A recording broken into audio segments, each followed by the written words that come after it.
नमस्कार, commodity roundup में आपका स्वागत है। मैं हूं मनीषा गुप्ता। आज बात करेंगे गेहूं की, जहां पर all time high spot markets में बनते हुए नजर आए हैं, तो सोने की तरह ही गेहूं में भी लगातार ऑल टाइम हाईज। साथ ही बात करेंगे सीपीओ की, जहां पर ड्यूटी बढ़ने की अब यहां पर बात की जा रही है, तो अगर बढ़ती है सख्ती तो इंपोर्ट्स किस तरह से बनते हुए नजर आएंगे, इस पर भी करेंगे चर्चा। साथ ही साथ नजर डालेंगे यहाँ पर कच्चे तेल पर, जहां पर अब 85 के नीचे हमने लेवल्स फिसलते हुए देखे हैं। आज ओपेक की तो कल आईईए की मार्केट आउटलुक रिपोर्ट्स आने वाली हैं, उनसे क्या एक्सपेक्टेड है, इस पर भी करेंगे बात। हमारे साथ जुड़ रहे हैं आईएफएल सिक्योरिटीज के अनुज गुप्ता, मोतीलाल ओसवाल के किशोर नार ने, एग्री पर बात करने के लिए solvent extractor association of India के ED doctor BV Mehta and role of flour mills federation of India के प्रेसिडेंट प्रमोद कुमार एस भी हैं हमारे साथ। तो शुरुआत हम यहाँ पर गेहूं के साथ ही कर लेते हैं, क्योंकि यहाँ पर ऑल टाइम हाइज यानी कि 3,000 रुपए प्रति क्विंटल तक के लेवल्स हमने यहाँ पर बनते हुए देखे हैं। प्रमोद जी, कैसे देखते हैं आप ये लेवल? सरकार की तरफ से अभी तक कोई स्टेप उठाया गया नहीं है और एक इम्पैक्ट हमने यहाँ पर क्लियरली प्राइसेस में उस वजह से आता हुआ देखा है। प्रमोद जी अभी थ्रू नहीं है। अनुज, आप कैसे देखते हैं प्राइसेस जो हम ज्यादातर फूड प्राइसेस में आगे बढ़ते हुए देखे हैं? Manisha ji, good morning. देखिए, जिस तरीके से अगर हम देखें तो जो गेहूं की अवेलेबिलिटी है वो भारत में कम देखने को मिल रही है। हालांकि सीजन ऑफ है और आपको आने वाले 2 महीनों में एक अच्छी नई क्रॉप आती हुई दिखाई देगी, क्योंकि इस बार जो एकरेज है वो भी काफी बड़ा है और हमें लग रहा है कि अच्छी क्रॉप भी इस बार भारत में आ सकती है। तो हालांकि एंड सीजन की वजह से भारत में गेहूं के भाव बढ़ते हुए दिखाई दिए हैं। कहीं ना कहीं देखें तो जिस तरीके से अगर हम पूरे ही मोटे अनाज की बात करें, सभी के अंदर एक अपसाइड मोमेंटम देखने को मिला, क्योंकि नई क्रॉप आने में टाइम है और जो हमने पीछे डिस्ट्रीब्यूशन हो देखा था उसकी वजह से जो अवेलेबिलिटी है भारत के अंदर वो कम देखने को मिली है। उसकी वजह से हमें लगता है कि जो भाव अभी गेहूं के बढ़े हैं वो अभी थोड़े सस्टेन रह सकते हैं, मगर जैसे जैसे आगे नई क्रॉप की स्टार्ट होगा, अराइवल स्टार्ट होगा, तो भाव नरम होते हुए दिखाई देंगे। मगर फिलहाल छोटी अवधि में हमें लगता है कि अभी गेहूं के भावों में कंटिन्यू जो बढ़त है वो यहाँ पर कंटिन्यू रह सकती है। राइट, तो चाहे फूड इन्फ्लेशन के नंबर्स यहाँ पर ऑन द वीकर साइड आए हो, लेकिन गेहूं की तरफ से डेफिनेटली वहां पर प्रॉब्लम्स हैं। सरकार ने ओपन मार्केट में कुछ बेचा नहीं है अभी तक और उसका सीधा रिएक्शन हमने प्राइसेस में आता हुआ देखा है। साथ ही साथ सरकार पाम तेल के इंपोर्ट पर ड्यूटी बढ़ाने का विचार कर रही है और बजट में इसका ऐलान भी हो सकता है। अधिक जानकारी के लिए मेरे सहयोगी असीम मनचंदा हमारे साथ जुड़े हैं। असीम, एसोसिएशन है, सॉल्वेंट एक्सट्रैक्टर एसोसिएशन है, उन सबकी तरफ से ये मांग तो यहाँ पर रही ही है, लेकिन क्या फाइनली हम यहाँ पर कुछ मूव्स आता हुआ देख रहे हैं? देखिए, अगर मैं पिछले 3 साल की बात करूं तो हमें इम्पोर्ट ड्यूटी में लगातार कटौती देखने को मिली, क्योंकि इंटरनेशनल बाजार में प्राइस काफी हाई पहुंच गए थे। 7,000 रिंगिट से ज्यादा का प्राइस देखने को मिला था, लेकिन अब वो प्राइस मॉडरेट हो रहे हैं धीरे धीरे। आज की अगर मैं बात करूं तो 3,900 के आसपास का भाव देखने को मिल रहा है। तो पीछे से अगर 30 से 35% तक प्राइसेस इंटरनेशनल मार्केट में कम हुए, तो सरकार को लगता है कि ये सही मौका है इस वक्त इम्पोर्ट ड्यूटी बढ़ाने का। थोड़ी सी इम्पोर्ट ड्यूटी में सरकार टिंकरिंग कर सकती है।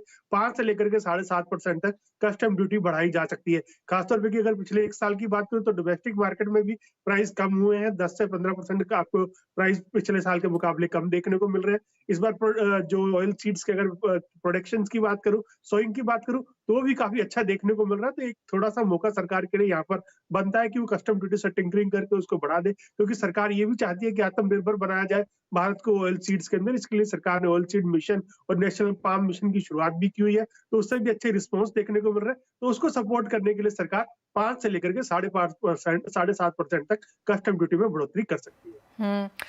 डॉक्टर मेहता, आप कैसे देखते हैं, अगर ये हो जाता है 5 से 7.5% का इजाफा अगर हमें देखने को मिलता है, तो क्या इम्पैक्ट है, क्या मायने हैं, और जो आप यहाँ पर आस्क कर रहे हैं, सरकार से प्रेजेंटेशन कर रहे हैं, क्या वो इन लाइन है? Manisha ji, good morning. पहले तो ये बताओ, जो एससी के तरफ से रेफरेंस अब तक हमने भेजा है, we want a higher duty difference. आज जैसी ड्यूटी सीपीओ और आरबीडी ओलिन में ड्यूटी डिफरेंस 8.25 है। हम चाहते हैं कि आरबीडी ओलिन की ड्यूटी जो 12.5% है वो 20% किया जाए, ताकि 15% का ड्यूटी डिफरेंस मिल जाए, ताकि यहाँ कंज्यूमर को तेल महंगा भी नहीं हो। और साथ में एक रेगुलर जो एक्सेस इंपोर्ट हो रहा है आरबीडी ओलिन का, अगर आप लास्ट 2 महीने में देखें तो कम से कम 6.5 पौने लाख टन आरबीडी ओलिन आया है। मतलब nearly 20% of the total palm oil import में 20% हो गया और बढ़ रहा है हर महीने। वो एक चेकमेट करने के लिए पहले तो गवर्नमेंट ने एक दफा तो रिस्ट्रिक्ट भी कर दिया था। हम रिस्ट्रिक्ट कर तो सबसे बढ़िया, पर रिस्ट्रिक्ट नहीं कर पा रहे हैं, तो एटलीस्ट ड्यूटी डिफरेंस बढ़ा दे 15%, तो ऑटोमेटिक डिस्करेज हो जाएगा और गवर्नमेंट की आमदनी भी बढ़ेगी। जैसे हमारे पहले साहब ने भी बताया कि ड्यूटी बढ़ सकती है। एक जरूर चीज मैं बताऊं कि लास्ट 1 महीने में कम से कम $70-80 पाम बहुत सीपीओ और आरबीडी नीचे आए हैं। और जो अभी दिख रहा है कि भाई पाम और भी थोड़ा नीचे जा सकता है अगर सोयाबीन और सनफ्लावर नीचे हो रहा है तो, क्योंकि जो गैप कम हो रहा है। तो और वहाँ प्रोडक्शन बढ़ रहा है, चाहे वो 35% यूटिलाइज करे, उसका 10-11 मिलियन टन इंडोनेशिया यूटिलाइज कर लेंगे, उसका 50 मिलियन है, फिर जो 40 मिलियन है, ओके 30 मिलियन 32 मिलियन उनको एक्सपोर्ट करना है, तो उसके लिए भी उनको रास्ता तो चाहिए। और जब जब हम ड्यूटी बढ़ाते हैं तो डिस्ट्रीब्यूटर भाव कम होता है, तो वी आर लूजर। आज तो ऐसा हो रहा है कि भाई we are supporting the Indonesian Malaysian farmers rather own farmers. तो अभी जरूर है कि थोड़ी ड्यूटी बढ़ाएंगे तो गवर्नमेंट को रेवेन्यू भी मिलेगा। National mission of edible oil का जो 2 साल से पेंडिंग है और हम चाहते हैं उसे हर साल 5,000 करोड़ दे, तो इससे से आ सकते हैं। एक जमाना में आज से 2 साल पहले कम से 25,000 करोड़ ड्यूटी आ रही थी। अभी तो ड्यूटी काफी कम होगी क्योंकि 5% या तो नील ड्यूटी है, मगर ड्यूटी बढ़ाए और जो ड्यूटी से थोड़ा जो 10-15-20,000 करोड़ आए उसमें से 5,000 करोड़ हर साल दे। 5 साल के लिए आप जो अगर प्रोग्राम बनाएंगे national mission of edible oil तो ये चलेगा। बाकी आप 500 या 1,000 करोड़ का national mission of edible oil के देंगे वो तो चटनी हो जाएगा, ऐसे सैलरी में चला जाएगा।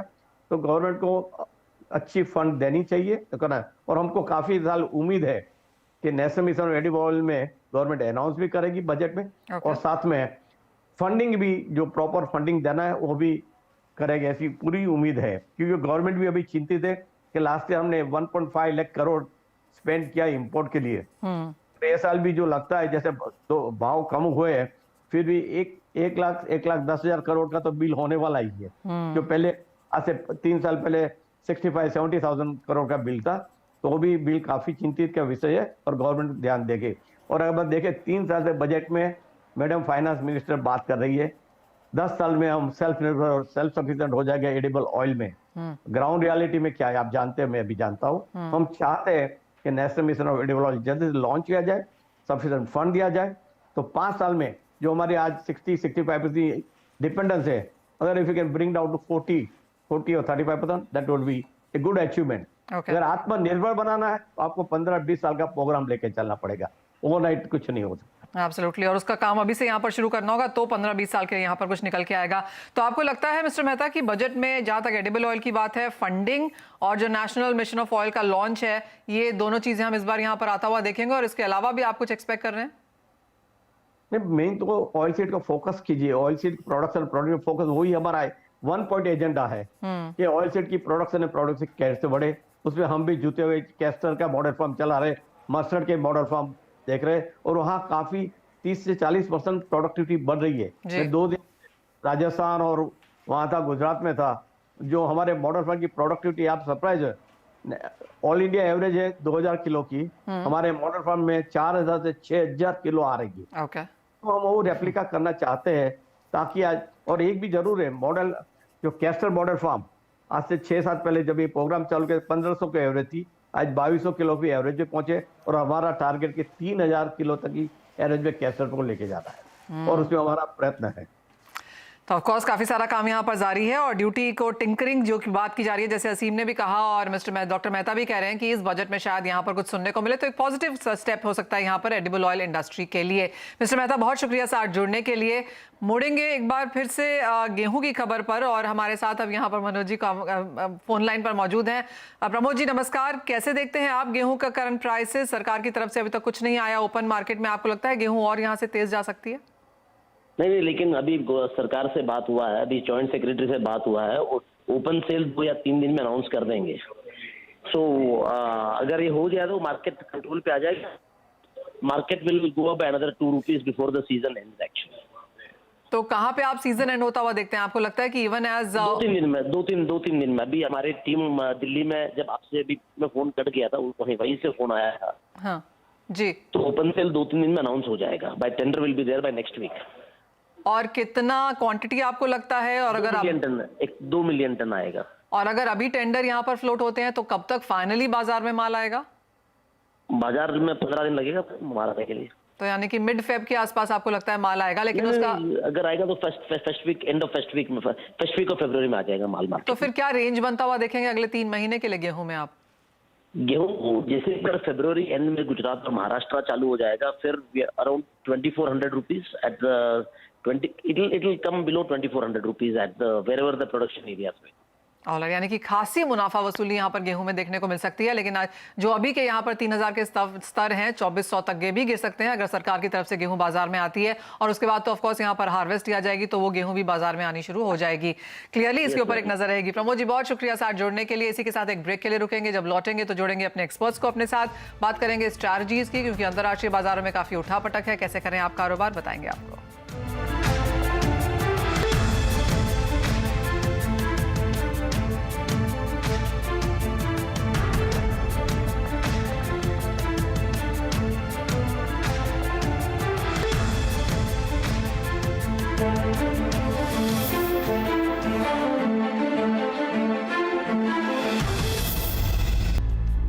आपका स्वागत है। नजर अब यहाँ पर सोने चांदी पे डाल लेते हैं, जहां पर कुछ मुनाफा वसूली के साथ कारोबार होता हुआ नजर आया है। किशोर, कैसे देखते हैं आप, कंसोलिडेशन कहेंगे या करेक्शन?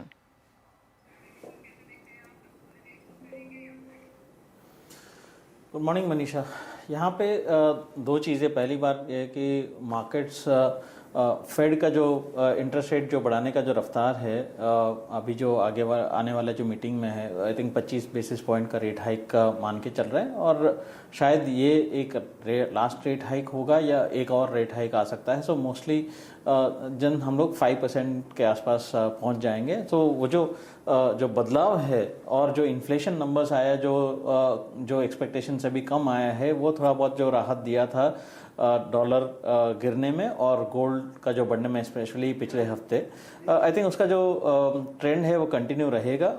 फिलहाल के लिए 56,350 के आसपास में गोल्ड का बाइंग का सलाह दूंगा। 56,200 इंट्राडे के लिए एक स्टॉप लॉस मेंटेन कर सकते हैं। टारगेट्स हो सकता है 56,650 के आसपास। सो दोनों गोल्ड सिल्वर में बाई साइड पे रह सकता है। ओके, तो खरीदारी करके यहाँ पर काम करना है। किशोर, साथ ही साथ मेटल्स को आप कैसे देखते हैं, क्योंकि जहां तक इन्वेंटरीज हैं वो तो सभी की काफी नीचे हैं, चाहे वो कॉपर है, एल्यूमिनियम है और जिंक है, और इस साल में अब तक यहाँ पर इन पॉजिटिव काम भी होता हुआ नजर आया है। लेकिन ये जो छोटी छोटी मुनाफा वसूलियां हम यहाँ पर आता हुआ देखते हैं, क्या वो बाइंग अपॉर्चुनिटीज हैं? यस, आई थिंक जैसा आपने बताया कि स्ट्रक्चरली स्ट्रांग है मेटल्स का जो ट्रेंड जो है, बट आज जो कल चाइनीज़ का जीडीपी डेटा आया जो काफ़ी ख़राब आया 3% के आसपास। सो आई थिंक वो थोड़ा सा शॉर्ट टर्म सेंटिमेंट को हैम्पर करते हैं। सो आज थोड़ा सा मिक्स ट्रेंड है। जिंक में मैं थोड़ा सलाह सेल का दे दूंगा आज इंट्राडे के लिए। 288 के आसपास इसमें बिकवाली कर सकते हैं। 290 के आसपास स्टॉप लॉस मेंटेन करें और 284 के आसपास आपका टारगेट्स हो सकता है। बट अगेन इंट्राडे के लिए एल्यूमिनियम मुझे थोड़ा सा स्ट्रांग लग रहा है, तो यहाँ पे थोड़ा डिप्स आता है। 220 के आसपास एल्यूमिनियम जनवरी कॉन्ट्रैक्ट खरीदारी कर सकते हैं। 218 का स्टॉप लॉस मेंटेन कर सकते हैं और टारगेट्स 224 के आसपास हो सकता है। थोड़ा सा मिक्स्ड बैग है, बट स्ट्रक्चरली बहुत ही स्ट्रांग ट्रेंड है। कॉपर और लेड, जिंक, ये दोनों मेटल्स काफ़ी स्ट्रांग है। ओके, लेकिन आज के लिए जिंक बेच के और एल्यूमिनियम खरीद के यहाँ पर काम किया जा सकता है। अनुज, आप कैसे देख रहे हैं मेटल्स, और आपकी कोई टॉप ट्रेडिंग स्ट्रैटेजी जो यहाँ पर बनती हो? मनीषा जी, देखिए, एक प्रॉफिट बुकिंग हमने आती हुई देखी है, बट मुझे लगता है कि बेस मेटल में अगर हम देखें तो कॉपर और aluminium as compare other metals के थोड़े से पॉजिटिव दिख रहे हैं। एल्युमिनियम में मेरा भी पॉजिटिव ट्रेंड रहेगा। मुझे लगता है कि एल्युमिनियम जल्दी ही आपको यहाँ पे 225-230 तक के लेवल दिखा सकता है। काफी अच्छे ब्रेकआउट यहाँ देखने को मिले हैं। वही सिमिलरली कॉपर के अंदर भी मैं बाय ऑन डिप्स की स्ट्रेटेजी देना चाहूंगा। अगर 760 के आसपास के लेवल्स मिलते हैं तो खरीदारी का ट्रेड बना सकते हैं। ऊपर में 768, 770 तक के लेवल देखे जा सकते हैं। 754 पे स्टॉप लॉस लगाएं। एल्युमिनियम और कॉपर मुझे लगता है कि यहाँ पे टॉपिक रहेगा जहाँ पे खरीदारी का ट्रेड बना सकते हैं। ऑलराइट, तो बाइंग साइड में यहाँ पर आपको मेटल्स में कारोबार करना है। किशोर, क्लियरली काफी सारी मीटिंग्स हैं अभी इस हफ्ते में बाकी। अगर हम देखें तो मॉनेटरी पॉलिसी मीटिंग्स हैं, जीडीपी नंबर्स आने हैं यहाँ पर, चाइना से, जापान से, बाजार उनके ऊपर भी यहाँ पर नजर रखेगा। मॉनेटरी पॉलिसी मीटिंग्स हैं यूरो जोन में और चाइना, जापान में भी। कहां से एक बेहतर क्यूज आता हुआ देखते हैं? यूएस फेड की meeting first week of Feb में है, उससे पहले डॉलर इंडेक्स में किस तरह के मूव्स रह सकते हैं? आई थिंक डॉलर इंडेक्स काफ़ी करेक्ट हुआ है ऊपर से, और जो शॉर्ट टर्म इसमें जो वीकनेस जो दिख रहे हैं वो अगेन जो फेड का जो रफ्तार जो बदलने की वजह से इसमें जो है वो वीकनेस दिख रहे हैं। तो मेरे हिसाब से यहाँ पे डॉलर इंडेक्स 101.80 101.50 के आसपास आपका थोड़ा सा एक बॉटम आउट बनेगा। मुझे नहीं लगता है कि 101 तक आएगा। सो 101 हाफ और 102 हाफ के बीच में एक स्टेबिलिटी आ जाना चाहिए। बहुत ज़्यादा डाउनसाइड मुझे नहीं लगता है। But again if you look at the dollar rupee, probably यहाँ पे थोड़ा बहुत यहाँ पे बाइंग का लेवल्स आ गया रुपी डॉलर में। तो एनीथिंग क्लोज टू 81-20 के आसपास यहाँ पे मुझे लगता है कि एक बेस बन जाएगा और यहाँ से वापस थोड़ा सा ट्रेंड में बदलाव आ सकता है। ऑलराइट, तो रेंजेस यहाँ पर है, लेकिन डॉलर इंडेक्स में इंटरेस्टिंगली 101.50 के आसपास किशोर को नहीं लगता कि यहाँ से और गिरावट देखने को मिलेगी। क्रूड कैसे देखते हैं किशोर, क्योंकि यहाँ पर अब बाजार को ओपेक की मार्केट रिपोर्ट, कल आईईए की मार्केट रिपोर्ट का इंतजार है। जो बाकी फंडामेंटल्स हैं वो तो अभी भी यहाँ पर स्थिर हैं ही, लेकिन क्या नई डेवलपमेंट यहाँ पर क्रूड वॉच कर सकता है और यहाँ पर क्या स्ट्रैटेजी हो?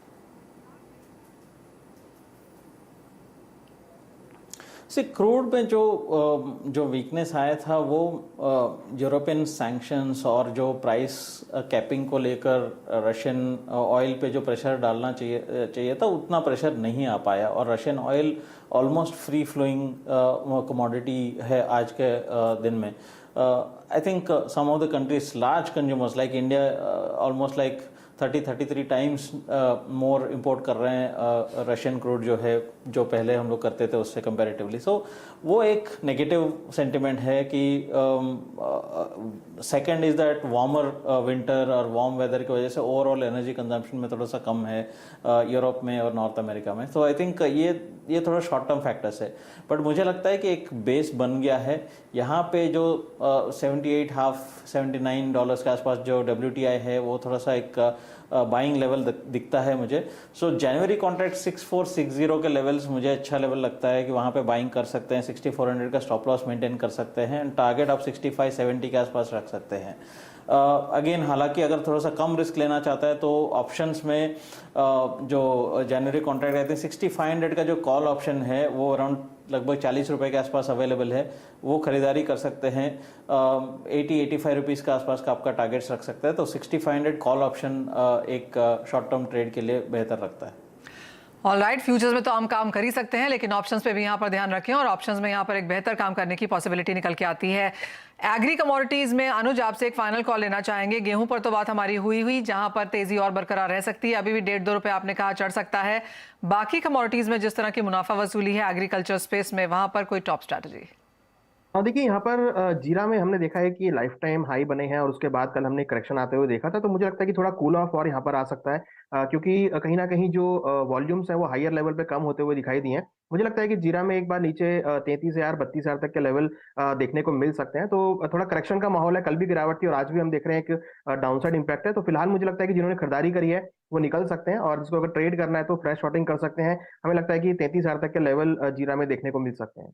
ऑलराइट, सोने चांदी में खरीदारी करनी है, मेटल्स में भी लॉन्ग ट्रेड्स हैं, क्रूड में भी यहाँ पर बाइंग अपॉर्चुनिटीज हैं, एग्रीकल्चर कमोडिटीज में कुछ बहुत मुनाफा वसूली यहाँ पर देखने को मिल सकती है, और डॉलर इंडेक्स पर रखें नजर, जहां पर एज ऑफ नाउ 100 पॉइंट्स के बीच में कारोबार बनता हुआ दिख रहा है।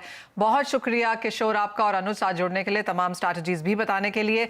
मुझे भी दीजिए इजाजत, जब ब्रेक के बाद लौटेंगे तो बात यहाँ पर इक्विटी बाजार की करेंगे।